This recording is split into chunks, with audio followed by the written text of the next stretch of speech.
杯賽沙田民政事務處杯，介紹下啲隊伍先。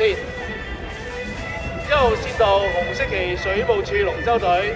而家係頒發第27場中龍金杯賽總決賽嘅獎項，恭請沙田民政事務專員、沙田民政事務處李海倫太平紳士為我哋頒發獎項，同時有請沙田體育會會長魏國雄 SBS 太平紳士、沙田體育會主席何日明主席以及2026年沙田龍舟競賽委員會主席蔡金敏主席同我哋一齊頒獎，有請。我哋有請電軍嘅得獎隊伍係天龍鮑魚，有請。好，2號線道藍色旗拔萃舊生會爬好啲啊！第3線道黃色旗路政處龍舟隊，第4線道青色旗理大電路，即係香港理工大學電機及電子工程系。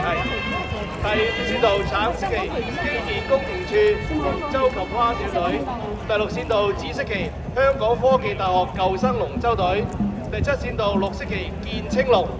第8線道粉紅色旗杜如風，咁啊過咗1/3啦，咁啊好似有少少意外出現咗啦，有隻龍船咧掃穿咗啦啊！我睇睇咩事先，後邊有後邊嘅事啦，前面咧睇到啦，應該係第7線道建青龍啦。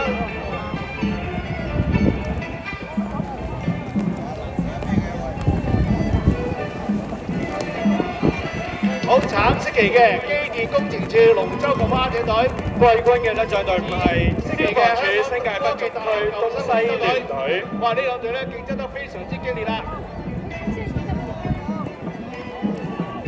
其他藍色隊嘅拔萃舊生會爬好啲，自爬好啲，仲要爬快啲。有請季軍得獎隊伍。